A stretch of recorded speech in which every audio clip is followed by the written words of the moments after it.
At University Science Islam Malaysia, the spirit of seeking for knowledge is inspired by Iqra, which means recite. Iqra leads us to education of the future. It addresses the current issues on sustainable environment, society, and humanity in local and global arena. Iqra drives us to transdisciplinary research in STEAM education, science, technology, religion, ethics, arts, and mathematics. The concept of Iqra has strengthened the education philosophy of USIM, which is the integration of Naqli, revealed, and Aqli, conventional knowledge. The integration of both is aimed at producing students, researchers, academicians, and administrators who are holistic and intellectually, spiritually, emotionally, and physically balanced. The human capital produced by this integration plays significant roles in executing USIM Blue Ocean Strategy, where the management and development of the structure, paradigm, and objectives of the university are parallel with Maqasid Sharia. Henceforth, USIM administration is designed according to the framework of Qalbu Guided Leadership, in which USIM spearheads the idea of becoming the university with a heart that strives on integrity, humbleness, and dynamic leadership personality. Based on the concept of Wasatiyah, USIM also strongly aspires to produce leaders who are fair, holistic, and balanced in decision-making and others. We always pray for Allah's blessings upon our graduates and hope that the knowledge and skills that they have gained throughout their studies here can be disseminated and beneficial to the society and the Ummah as a whole. May the blessings from the Almighty continue, inshallah.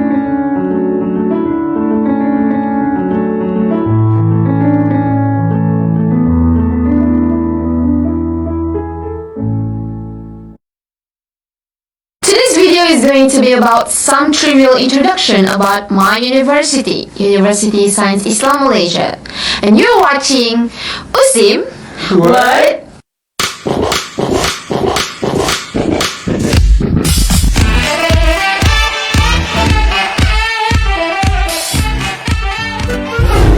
These are some of the list of common questions that people used to ask me when I told them I studied in USIM. For example, Sim tu kat mana? Sim tu kau siapa ni Oh, Sim ni kat highway tu kan? Macam mana nak masuk Sim Oh, yang integrasi Akli tu kan? And guess what guys? This is my university!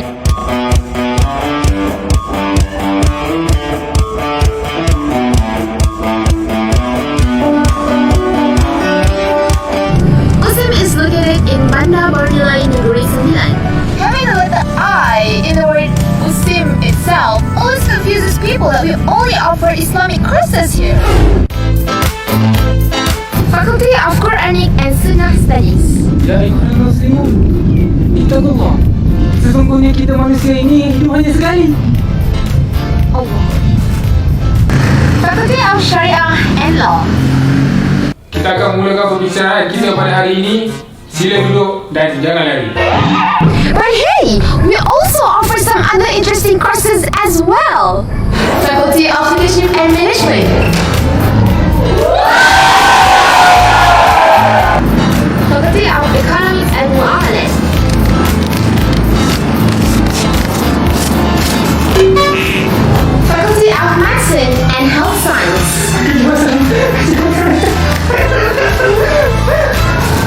Faculty of Dentistry. Bosan ni kau. Faculty of Science and Technology.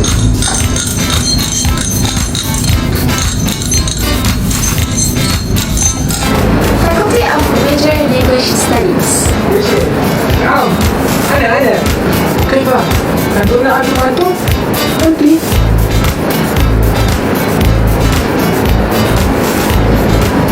And last but not least, Faculty of Engineering and Built Environment.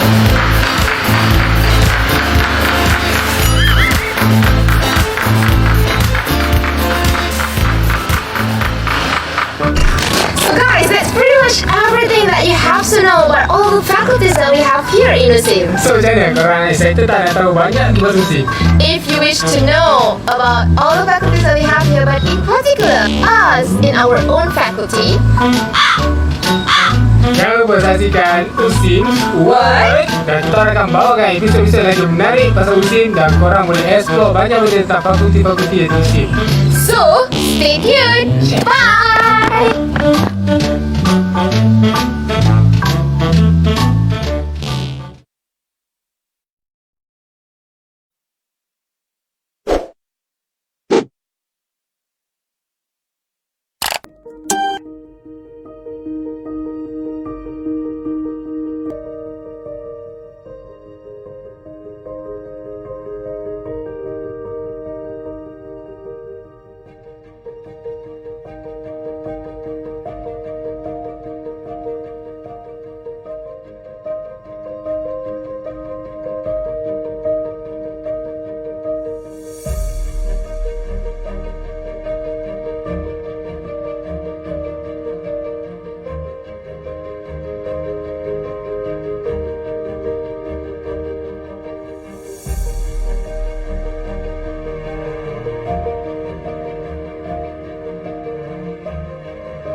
Bismillahirrahmanirrahim. Assalamualaikum warahmatullahi wabarakatuh. Alhamdulillah, pada pagi ini merupakan giliran Universiti Sains Islam Malaysia USIM untuk orang kata mempromosikan program akademik melalui siaran Facebook rasmi ke FB Kemasukan BPKP JPT. Right, okay, sebelum kita mulakan sesi kita live pada pagi ini, saya ingin mengucapkan ribuan terima kasih khususnya kepada Encik Wahid bin Nordin, pengarah bahagian kemasukan pelajar IPTA, BPKA dan juga kru-kru tim teknikal di KPT dan juga di USIM. Right, okay. InsyaAllah pada pagi ini kita akan orang kata membincangkan secara lebih lanjut lagi tentang topik kita pada pagi ini, iaitu integrasi Islam dan sains melahirkan profesional. Alright, okay. Terima kasih juga kepada semua penonton yang bersiaran secara langsung bersama-sama kita pada pagi ini di Facebook rasmi BPKP JPT ini. Okay. Sebelum saya mulakan orang kata sesi berbual ataupun live kita bersama panel pada hari ini, saya ingin mengucapkan selamat Hari Wanita Sedunia lah, khas untuk mungkin panel kita Dr. Sofina, dan juga kepada penonton-penonton Facebook kita yang lain. Selamat Hari Wanita Sedunia Doktor. Sasul-sasul saja. Alright, terima kasih Doktor. Alright, sebelum kita mulakan, saya ingin orang kata menarik perhatian penonton-penonton di FB pada pagi ini untuk mengetahui apakah itu Universiti Sains Islam Malaysia. Untuk pengetahuan bahawa Universiti Sains Islam Malaysia merupakan universiti awam yang ke-12 ditubuhkan di Malaysia dan juga merupakan orang kata dan telah meraihkan ulang tahun penubuhan yang ke-20 pada tahun lepas. Daripada KUIM kita ke USIM, kan Doktor? Right, okay. Untuk makluman juga kepada para penonton, semua permohonan kemasukan ke Universiti Sains Malaysia adalah melalui UPU Online bagi program tamhidi dan juga undergraduate. Alright, okay. Kita pada pagi ini insyaAllah akan membincangkan topik khas integrasi Islam dan Sains melahirkan profesional. So, apakah yang dimaksudkan oleh Islam dan Sains akan dikupas oleh dua orang panel kita pada pagi ini.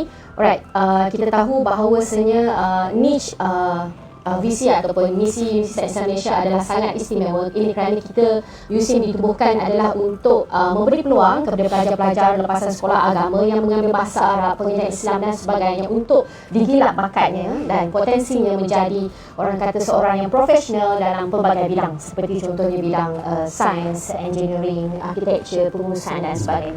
Okey, tanpa melengahkan masa lagi. Okey, saya ingin mengajak anda untuk berkenalan dengan dua orang panel kita pada pagi ini yang dah bersiap sedia daripada tadi. Okey, menanti sesi live kita. Okey, di sebelah kanan saya itu Profesor Madya Dr. Abdul Rahim Zumrah. Mungkin Doktor boleh kenalkan sikit, mana tahu ada alumni ke rakan-rakan yang sedang menonton kita pada pagi ini. Okey, Doktor. Terima kasih Dr. Fauziah. Bismillahirrahmanirrahim. Assalamualaikum warahmatullahi wabarakatuh. Saya Abdul Rahim bin Zumrah, pensyarah di Fakulti Kepimpinan dan Pengurusan. Saya adalah pensyarah dalam bidang pengurusan, pengkhususan dalam pengurusan dan pembangunan sumber manusia. Mula berkhidmat di USIM pada tahun 2008. Oh, lama juga tu dah. Dan hingga kini. Alhamdulillah. Itu saja. Itu saja dah. Okey, alright. Okey, kita balik pula dengan panel kita yang sebelah sini. Selamat Hari Wanita Sedunia. Sekali lagi Dr. Sofina. Perkenalkan diri. Alright. Terima kasih Dr. Fauziah. Terima kasih. Assalamualaikum warahmatullahi wabarakatuh kepada adik-adik yang sedang menonton di Facebook Live. Saya Dr. Sofina binti Tamam. Saya merupakan pensyarah fizik di program fizik penggunaan Fakulti Sains dan Teknologi. So saya berada di sini memegang dua amanah lah. Okey. Untuk kita bercerita dan mengupas tentang isu hari ini, perbincangan hari ini, dan juga sebagai wakil mempromosikan Fakulti Sains dan Teknologi dan serta bidang-bidang di dalam fakulti lah. Saya juga berdiri sebagai seorang ketua program untuk program terbaru di Fakulti Sains dan Teknologi, iaitu Ijazah Sarjana Muda Teknologi Industri Kesihatan.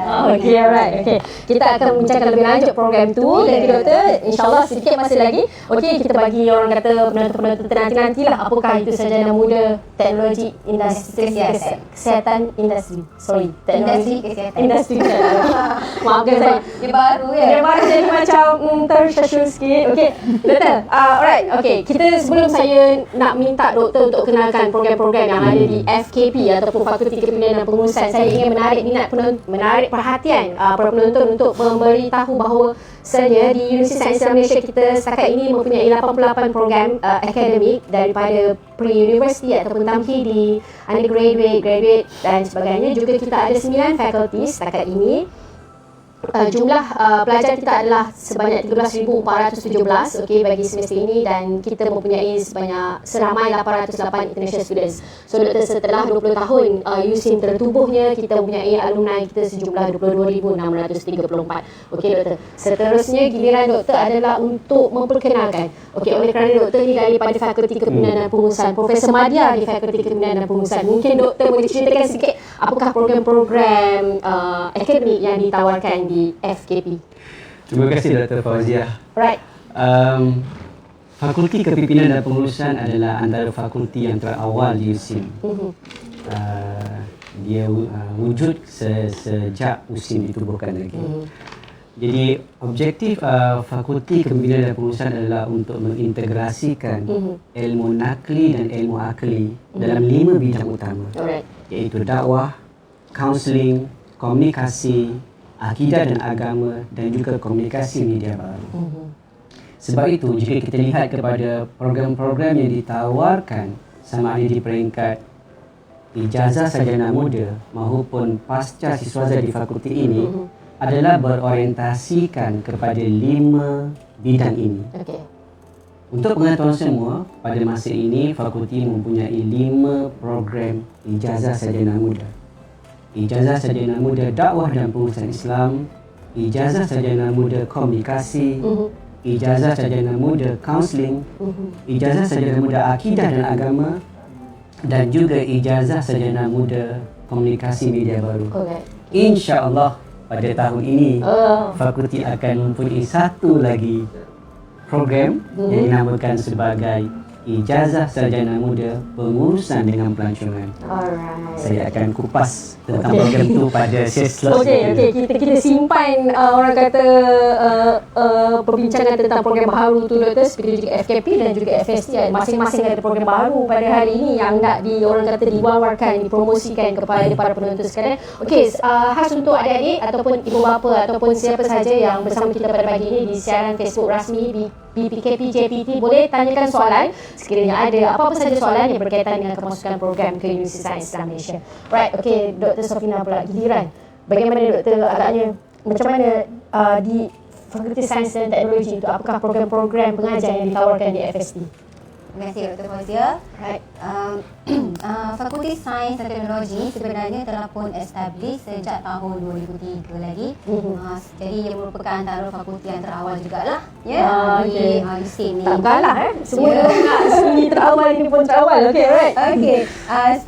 Kewujudan Fakulti Sains dan Teknologi ni sebenarnya memang nak memberi peluang kepada pelajar sekolah agama yang khususnya daripada seluruh Malaysia, sama ada dia ada daripada SPM ataupun STPM. Okay, dan juga memberi peluang kepada pelajar-pelajar matrikulasi dan lepasan diploma juga untuk mengikuti program berteraskan sains dan teknologi. Sebab kita melihat kebanyakan pelajar sekolah agama ini bersaing dengan pelajar-pelajar aliran biasa. Jadi kita memberi penekanan sedikit kepada pelajar-pelajar sekolah agama untuk menceburi dan mendalami bidang sains dan teknologi.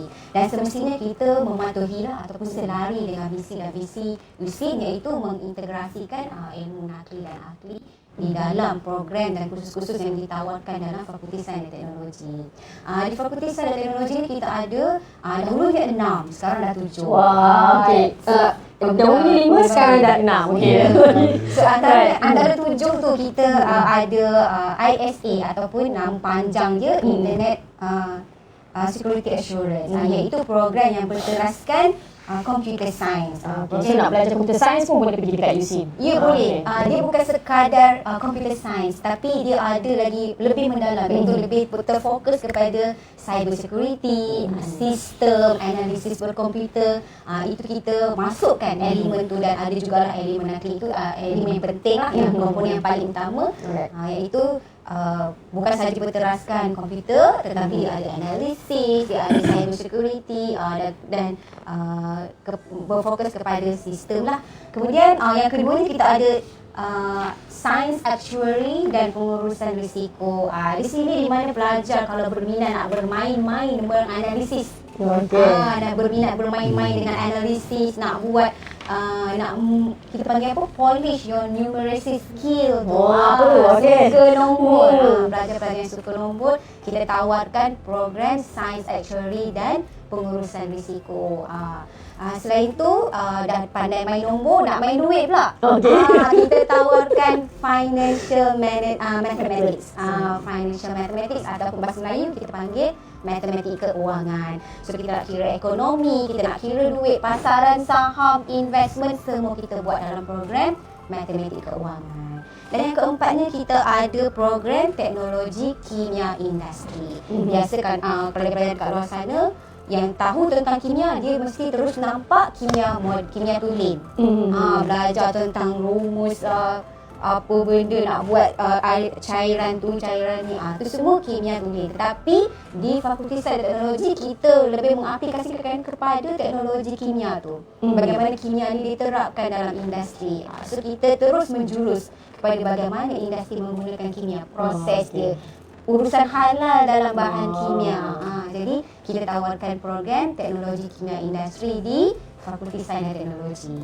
Kita juga ada food biotech teknologi makanan. Dengar makanan sekarang musim PKP kerja makan je kan. KBB, alright. KBB, kerja makan je. Program ni dia bukan sekadar menawarkan tentang makanan, tetapi teknologi makanan. Bagaimana kita mengeksperimenkan DNA makanan. So bagaimana kita menguruskan isu halal makanan, packaging, pembuatan dan sebagainya.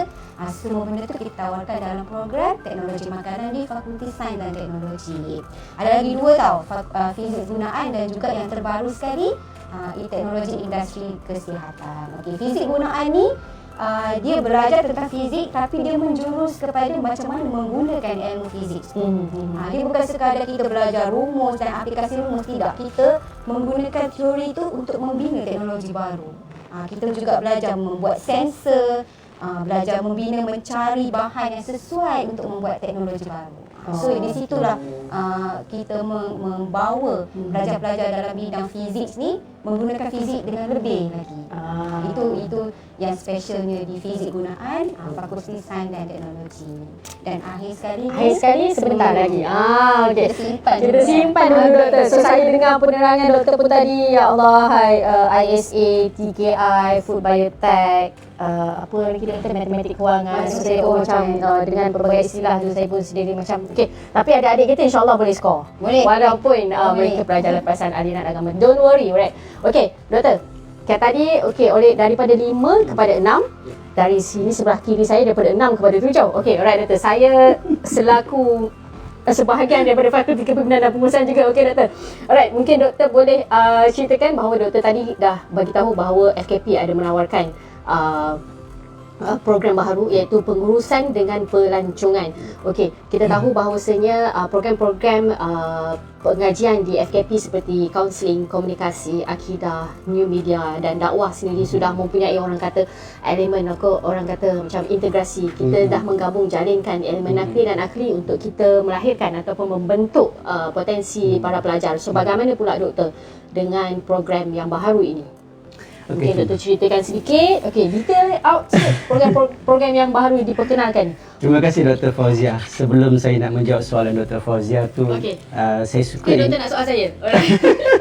saya suka nak menerangkan bagaimanakah tercetusnya idea untuk menubuhkan program sarjana muda pengurusan dengan pelancongan. Okey, para penonton yang saya hormati sekalian, bila kita lihat kepada industri pelancongan, dia tidak hanya terhad kepada sektor perhotelan dan resort. Okey, kita kena buka mind ni. Bila kita katakan sebagai pelancongan, ia juga merujuk kepada agensi pelancongan. Ia juga merujuk kepada taman-taman rekreasi, tempat-tempat warisan, bas persiaran dan juga pemandu pelancong. Dan kalau kita lihat dalam negara kita, industri pelancongan amat menyumbang kepada ekonomi negara. Kalau kita lihat pada tahun 2019, sektor pelancongan di Malaysia menyumbang kepada 15.9% kepada ekonomi negara. Dan jangan terkejut, pendapatan yang berjaya dijana daripada sektor pelancongan pada tahun 2019 adalah sekitar 66.1 bilion ringgit Malaysia. Masya-Allah. Tahu tak siapa yang pendukung utama kepada sektor pelancongan di Malaysia? Tak tahu doktor. Rasa-rasa? Doktor Safina ada jawapan? Saya tak tahu lah pelancong ni. Untuk makluman semua. Alright, okey. Dia soal kita pula. Untuk makluman semua, pendukung utama kepada sektor pelancongan di Malaysia adalah pelancong tempatan. Wow, maknanya kalau yang pelancong yang dalam negeri saja. Okey, jadi biar saya ulas sikit. Kalau kita Tak lihat sama, pada tak statistik, pakar. okey, tahun 2019 dicatatkan seramai 84.2 juta pelancong tempatan yang mengimarahkan industri pelancongan di Malaysia. Tetapi kalau kita lihat kepada pelancong asing pada tahun 2019 hanya 26.1 juta sahaja.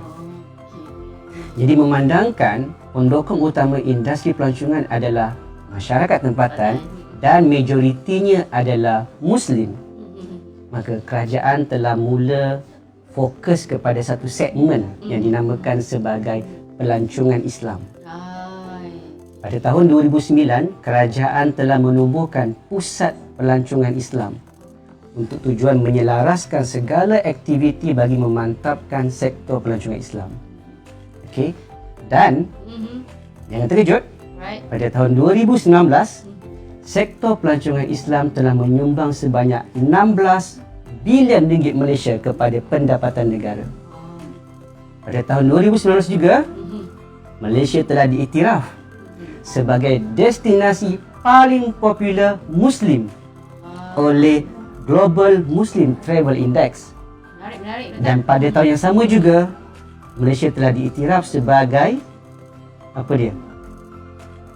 Safina, kita main quiz lagi ni. Negara yang paling mesra, negara yang paling mesra wanita Muslim. Oh ya? Ya, Hari Wanita oleh Muslim Women Travel 2019. Maknanya selamatlah kalau melancong di Malaysia ni wanita-wanita Muslim ni. Ya, jadi saya nak cuba highlightkan di sini bahawa sebenarnya negara kita sekarang begitu serius kepada aspek pembangunan pelancongan Islam. Bertitik tolak daripada keperluan itulah tercetusnya idea Fakulti Kepimpinan dan Pengurusan menubuhkan satu program baru yang dinamakan sebagai Sarjana Muda Pengurusan dengan Pelancongan untuk menyumbang kepada pembangunan sektor pelancongan Islam. So kita ingin melahirkan modal insan ke dalam sektor ini. Dan secara spesifiknya, apa yang kita nak capai daripada program Sarjana Muda Pengurusan dengan Pelancongan? Ada 4 objektif utama. Yang pertama adalah kita ingin melahirkan profesional Muslim yang dapat mengaplikasikan ilmu pengurusan dengan pelancongan serta dapat menghasilkan produk dan perkhidmatan yang patuh syariah. Yang kedua, kita ingin melahirkan profesional Muslim di dalam sektor pelancongan yang mampu menyelesaikan masalah untuk kepentingan ummah.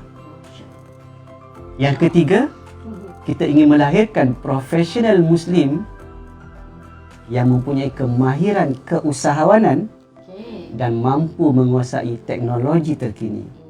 Dan yang terakhir, ini paling penting. Kita ingin melahirkan profesional Muslim dalam sektor pelancongan yang boleh mengaplikasikan nilai-nilai Islam, mengamalkan etika kerja Islam, boleh berkomunikasi dengan berkesan dan menjadi pemimpin di industri pelancongan. InsyaAllah. Okey?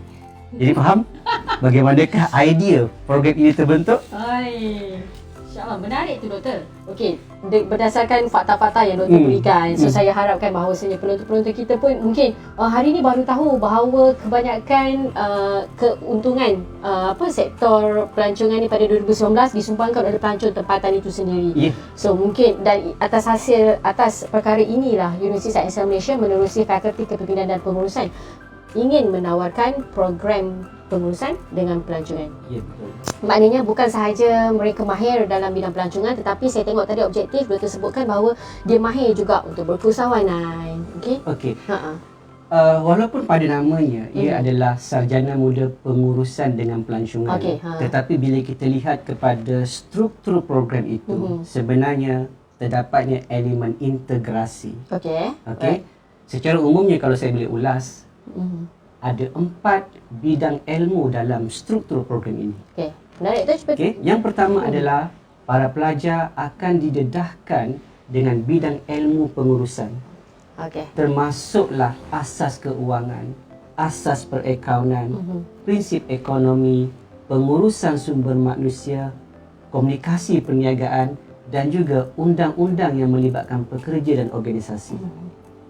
Bidang yang kedua yang akan dikongsi bersama pelajar dalam program ini adalah bidang pelancongan.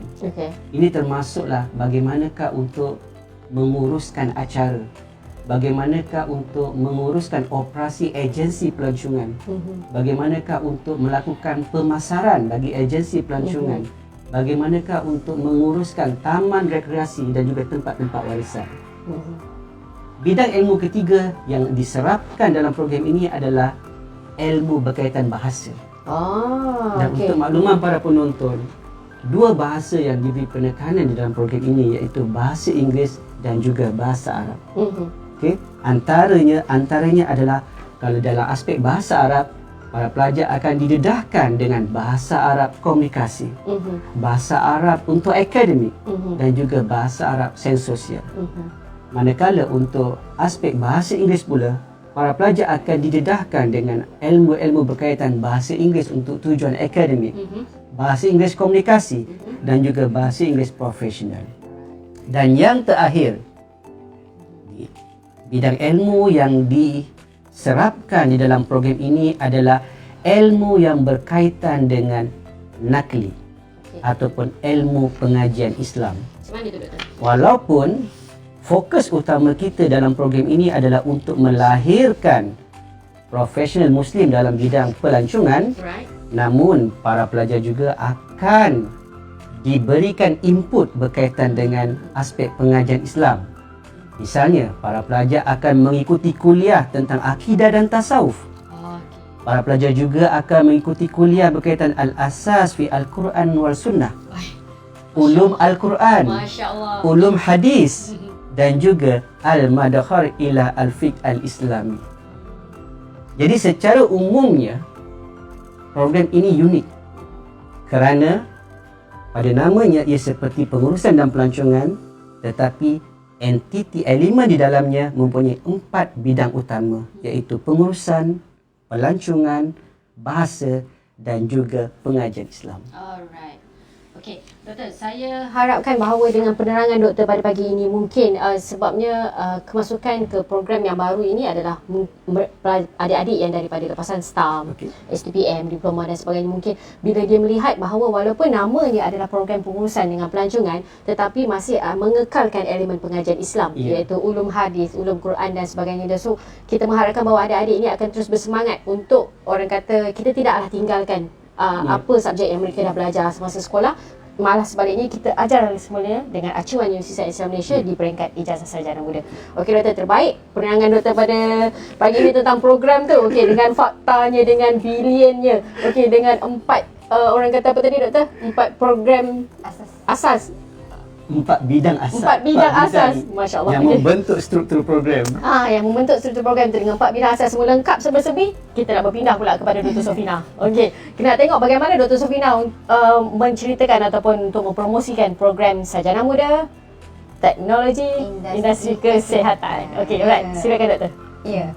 Bila tengok namanya tu, teknologi industri kesihatan tu macam dah nampak terbayang lah, dia berkait-kait lah dengan perubatan ataupun kalau orang di luar sana dia lebih sinonim dengan perkataan healthcare, penjagaan kesihatan. Yang kita duk dengar COVID ni healthcare tu itulah doktor. Boleh dikaitkan, boleh dikaitkan. Okey, sebenarnya kalau nak ceritakan sejarah macam mana tercetusnya idea untuk membuat program teknologi industri kesihatan ni, macam satu malam pun tak habis lagi ya. Saya nak keluarkan dengan data-data statistik macam doktor tadi. Nanti panjang pula ceritanya kan. Alright, okay. Jadi saya nak bagi tahu satu keunikan dalam program teknologi industri kesihatan ni, dia berkonsepkan 2U1I.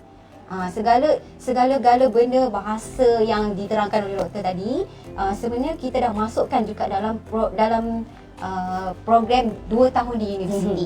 2U1I itu adalah bermaksud 2 tahun di universiti dan 1 tahun di industri. 2 tahun di universiti ni kita belajar tentang teori, makmal, kita bereksperimen lah, dan kursus-kursus yang wajib tu iaitu melibatkan kursus-kursus bahasa seperti bahasa Inggeris untuk komunikasi, bahasa Inggeris untuk akademik, bahasa Arab, sains sosial tadi, semua tu kita belajar semasa di universiti selama 2 tahun. Alright. Kemudian teori-teori yang kita belajar 2 tahun ni kita akan bawa ke industri selama setahun tadi.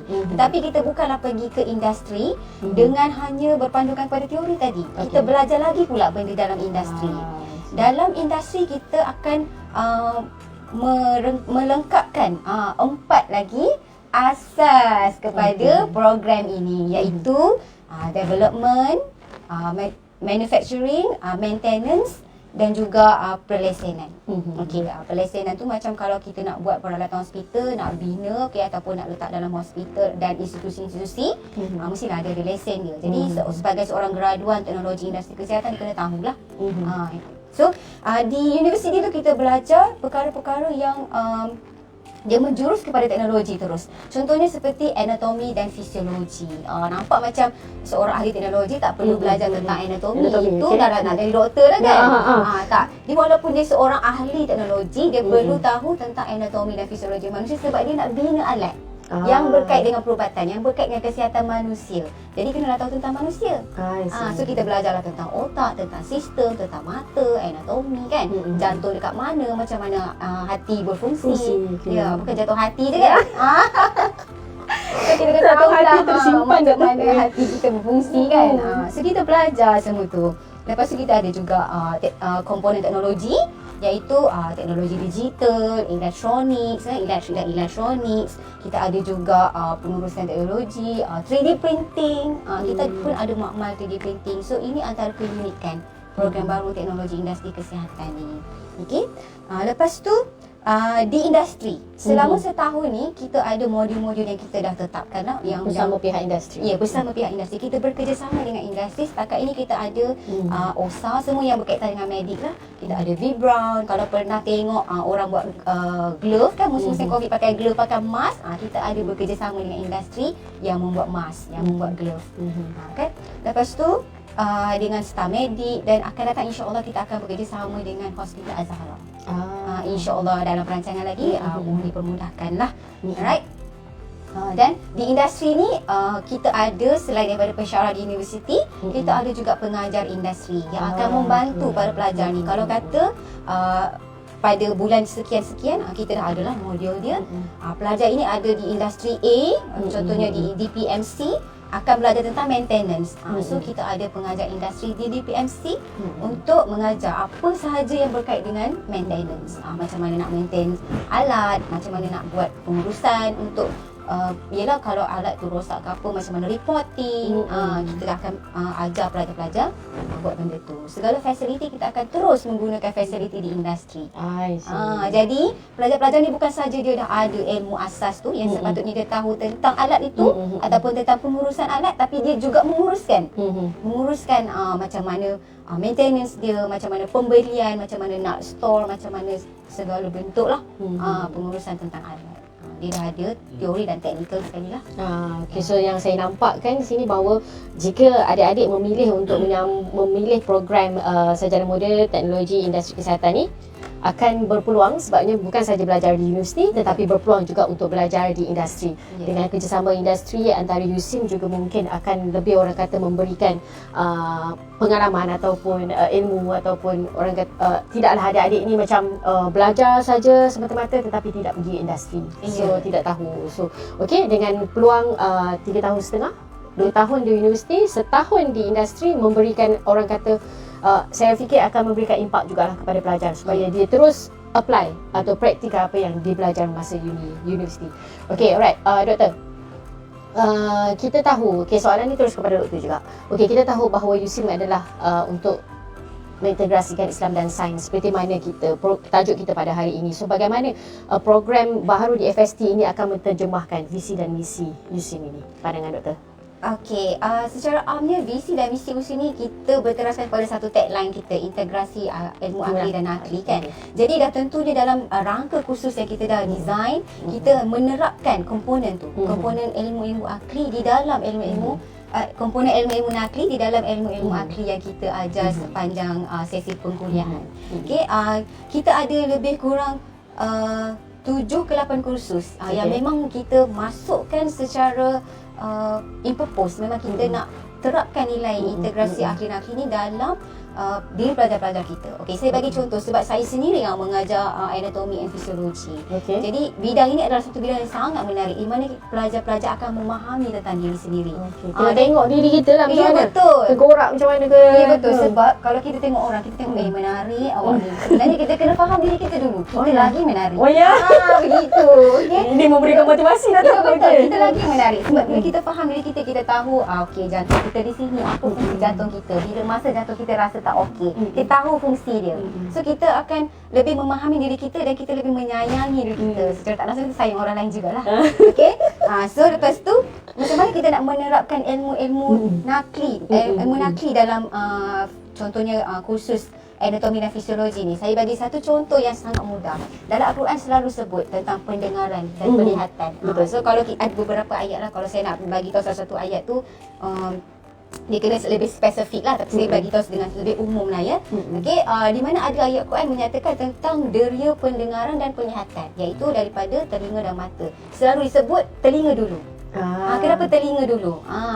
Telinga, mata, pendengaran, kemudian penglihatan. Ya. Right. So kalau kita perhatikan tumbesaran kita daripada baby, daripada dalam perut ibu, pendengaran tu datang dulu. Dia dapat dengar suara ibu. So selalu kalau ibu-ibu mengandung, kalau kita nampak kan tips-tips nak train anak dengan kita ajar dia secara kognitif kan, kita bagi dengar sound yang lembut, bagi dengar zikir. So pendengaran tu datang dulu.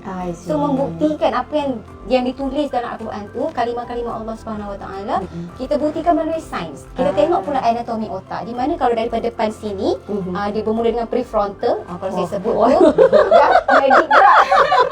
Yang dengar ni jadi macam jadi medical pula ya. Kalau ada bahagian otak tu di depan sini, mungkin boleh guna bahasa yang lebih mudah gitu tu. Bahasa mudahnya di depan otak lah. Bahagian depan otak. Pergi ke tengah sikit, dia dah ke auditori. Auditori tu telinga lah. Ke belakang sikit ke occipital. Itu penglihatan. So benarlah kata Allah. Tiada sanksi lah di situ. So macam mana kita membaca Quran, kita faham. Yang bagus ni sebab calon-calon kita adalah pelajar sekolah agama. Dia dah mahir dah dengan benda ni. Dia dah ada asas, jadi dia lebih mudah faham sains. Jadi baguslah kalau kita fokus kepada calon-calon yang dah ada asas agama. So lagi satu, ini macam nak menjurus kepada perkara serius sikit lah. Bila kita belajar anatomi kulit, takut pula saya nak cerita. Anatomi kulit. Kulit kita ni lah doktor? Ya betul, kulit kita ni adalah organ terbesar dalam badan manusia. Kenapa siksaan neraka kulit dibakar? Masya Allah. Dan basah. Dan dibakar lagi. Pagi-pagi kan, motivasi pagi. Daripada anatomi, daripada kulit kita bagi ni. Sebab apa? Sebab bila mempelajari anatomi kulit, sebenarnya reseptor sakit tu ada pada lapisan paling atas kulit. Lapisan epidermis. So reseptor sakit tu di kulit. Sebab tu lah kulit dibakar supaya kesakitan tu dirasai di situ. So nampaklah betapa kita memang bukan sahaja nak mengajar ilmu sains ni, tapi kita nak menerapkan juga ilmu-ilmu dan nilai-nilai keislaman di dalam kursus-kursus kita. Selain itu kita ada juga kursus-kursus pengurusan halal dan etika. Macam mana, sekarang ni musim vaksin, ramai orang sangsi dengan vaksin ni, halal ke? Boleh pakai ke kan? Kita ada satu kursus yang kita mengenal pasti sama ada perkara-perkara yang berkait perubatan ni, halal ke tidak? Yang ubat tu, macam mana dia menguruskan? Peralatan hospital, macam mana dia menguruskan? Sama ada isu halal ni boleh dibangkitkan lagi ke tidak? So kita akan belajar juga. InsyaAllah. Menarik doktor ya. Saya nak soalan doktor dah daftar penerima vaksin. Doktor dah daftar? Jumaat Sejahtera? InsyaAllah.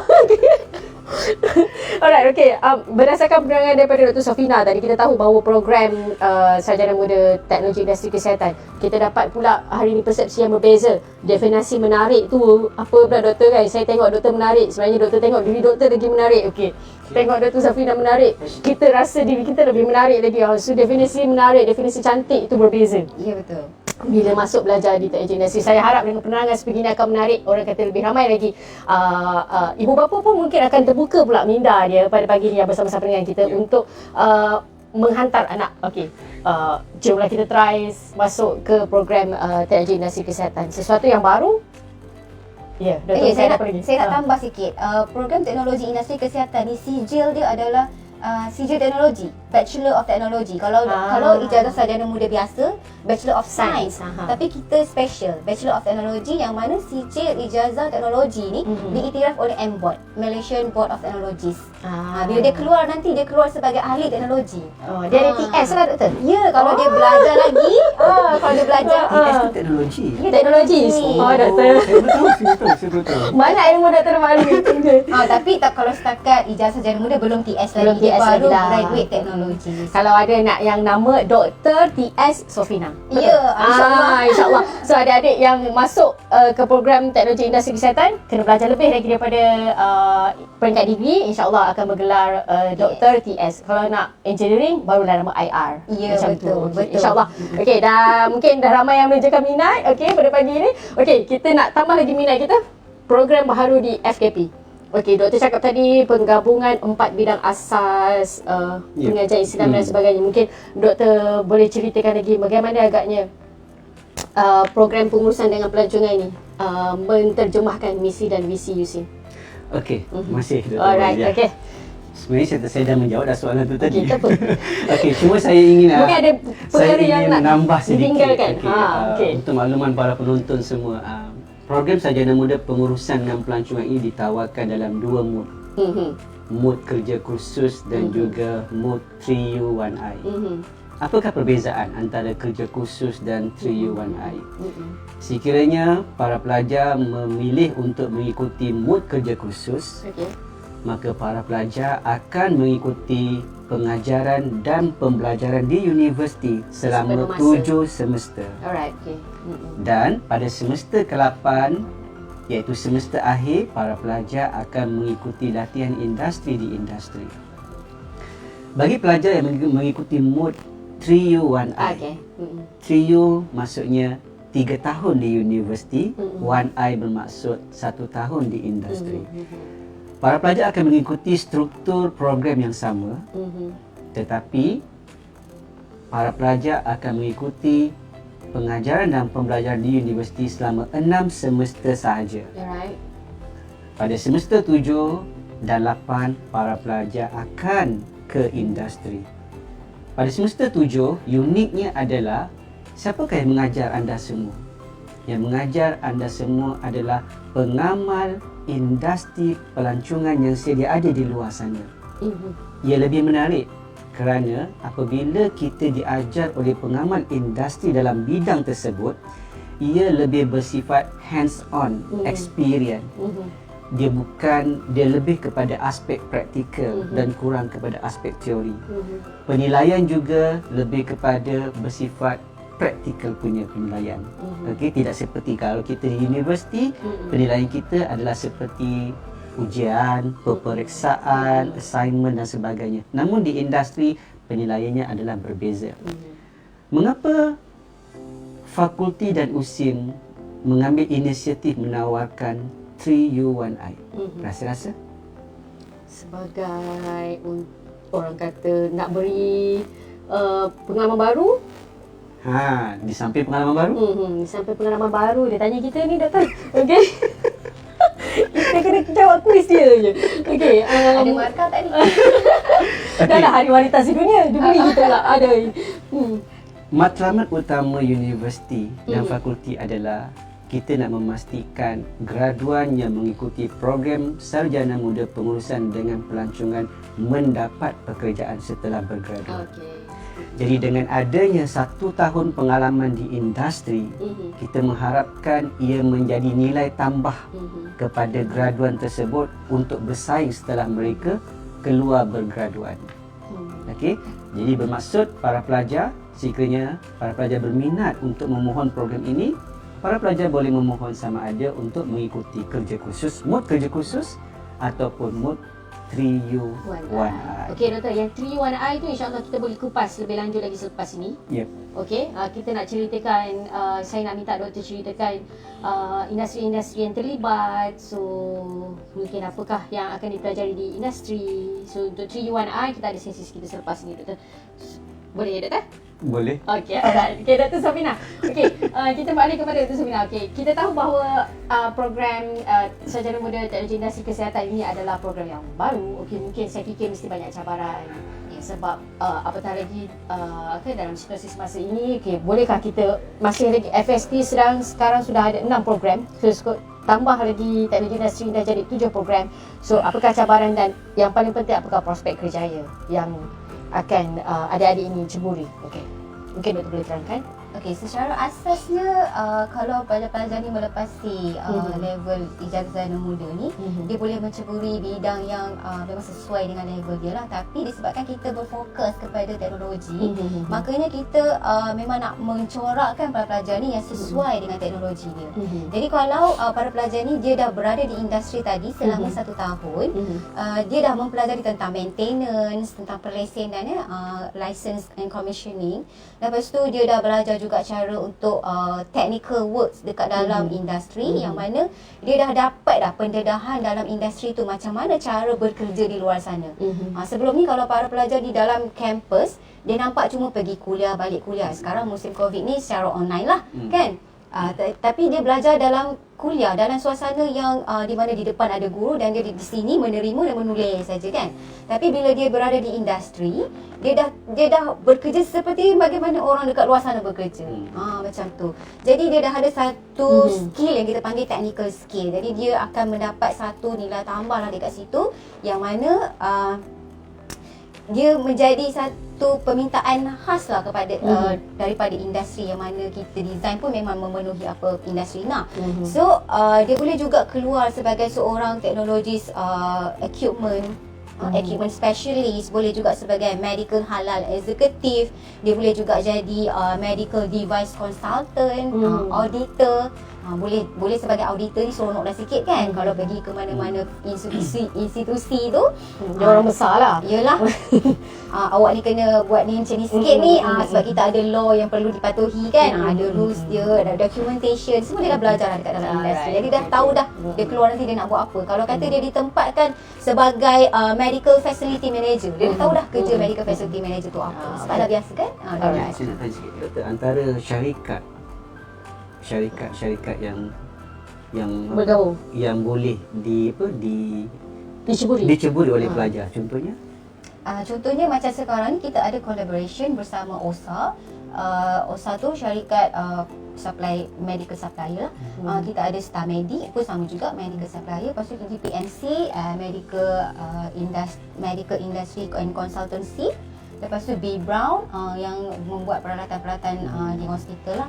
So setakat ini kita sedang bekerjasama juga dengan hospital. Dia bukan sahaja dia boleh masuk ke industri, dia boleh masuk hospital.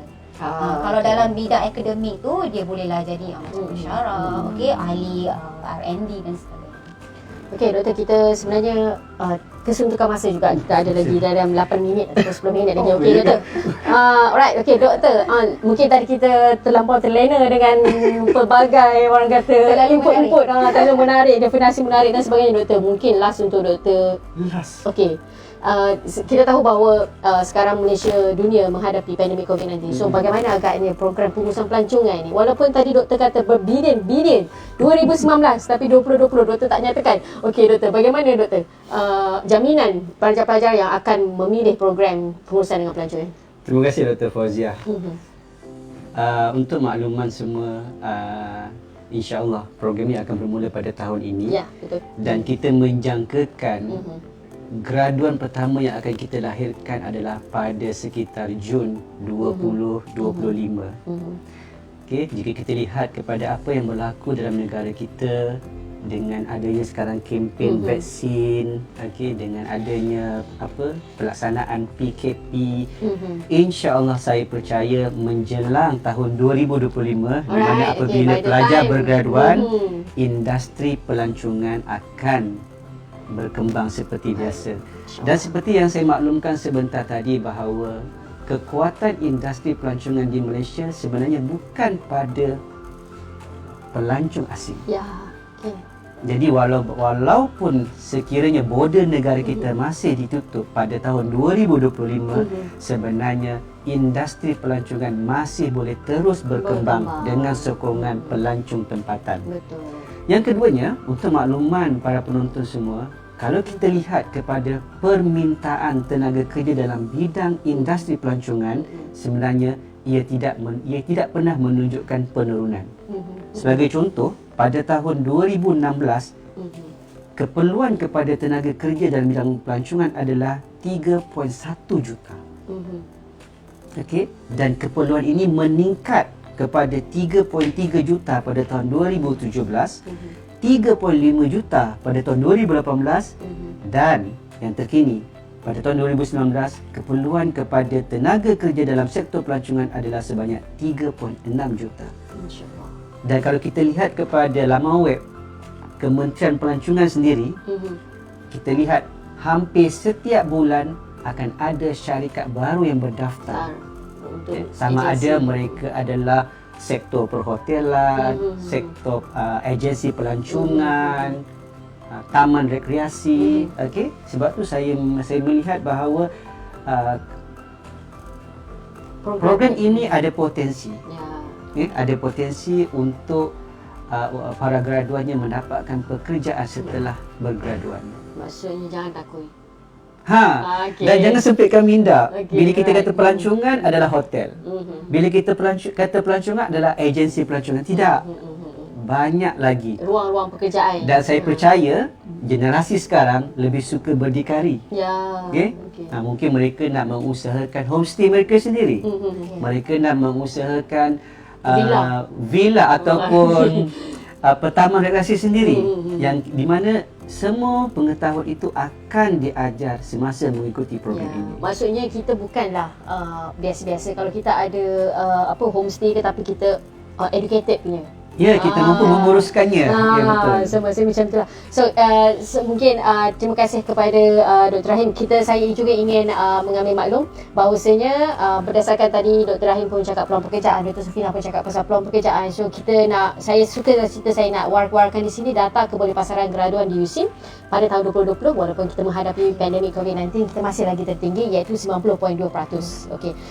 2019 93%. So maksudnya kita turun sikit daripada 93 ke 90, tapi masih lagi dalam 90. Okey doktor, kita sudah pun berada di hujung-hujung live kita sesi pada pagi ini. So mungkin saya minta Dr. Sofina setengah minit mempromosikan program FST. Cakap apa-apa saja, setengah minit saja. Doktor, get ready. Okey. Dia count sekarang ya. Okey, cepat doktor. Okey.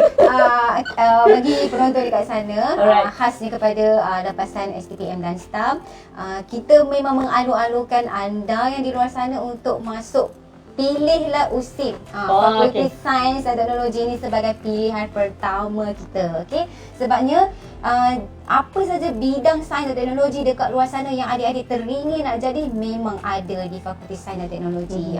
Selain daripada kita nak menjadi seorang ahli sains, boleh jadi seorang ahli teknologi, segala bentuk teknologi lah yang berkaitan dengan sains memang boleh ada dekat sini. Apa-apa cabang ada di Fakulti Sains dan Teknologi. Alright, okay doktor, over to you. Setengah minit. Kepada semua para penonton, saya ingin menggalakkan. Marilah. Sopan. Marilah ambil program sarjana muda pengurusan dengan pelancongan. Kerana saya percaya para pelajar yang lepasan sekolah agama telah mempunyai asas yang kuat dari segi agamanya. InsyaAllah. Why not tambah sedikit upgrade value pada diri menjadi seorang pengurus pula di industri pelancongan untuk sama-sama kita memajukan sektor pelancongan Islam di Malaysia. Terima kasih. InsyaAllah mungkin itu akan menjadi satu sektor yang baru doktor kan, pelancongan Islam. Alright. Sektor itu telah ada. Telah ada, tapi maksudnya dengan adanya pelajar-pelajar graduan USIM akan lebih memberi impak, memberi atau menterjemahkan branding, penjenamaan. Okey, alright, okey. Saya ingin mengucapkan ribuan terima kasih kepada dua orang panel kita pada pagi ini yang sudi bersama kita bersiaran secara langsung di siaran Facebook rasmi BPKP JPT, okey. Kepada Profesor Madya Dr. Abraham Zubrah, okey, daripada Fakulti Kepimpinan dan Pengurusan, kepada Dr. Sofina Tamam daripada Fakulti Sains dan Teknologi. Semoga kedua-dua program yang ditawarkan untuk sesi intake tahun ini akan mendapat sambutan hangatlah hasil daripada promosi kita pada pagi ini. Okey, saya juga ingin mengucapkan ribuan terima kasih kepada bahagian pengurusan kemasukan IPTA, okey, yang memberi peluang kepada Universiti Sains Islam Malaysia pada pagi ini. So kepada tadi Dr. Sofina dah bagi ayat promosi, Dr. Rahim pun dah bagi, so saya pula khas untuk adik-adik, ibu bapa dan juga warga penonton yang sentiasa setia bersama kita pada pagi ini sepanjang 1 jam bersiaran secara langsung. Jangan lupa jom masuk USIM, jadikan USIM sebagai pilihan pertama di UP Online. Okey, jangan takut belajar bahasa Arab dan bahasa Inggeris di USIM. Betul tak doktor? Jangan takut. Jangan takut. Science is fine, management is fine. Okay, alright. Terima kasih juga sekali lagi kepada semua kru teknikal kita yang bersama kita pada pagi ini di BPKP, di BKPA dan juga di Universiti Islam Malaysia. Alright, okay. Kalau nak maklumat lanjut, jangan lupa layari admission.usim.edu.my. Kat situ ada juga sebarang program-program lain yang ditawarkan. Dan pergi ke media sosial kita di Instagram, USIM Admissions, Twitter, Facebook. Alright? Dan YouTube, USIM Admissions. Alright? Okay, sehingga berjumpa lagi di sesi yang akan datang. Terima kasih kepada dua orang panel. Terima kasih kepada semua penonton. Alright? Okay, sekian. Wabillahi taufiq wal hidayah. Wassalamualaikum warahmatullahi wabarakatuh.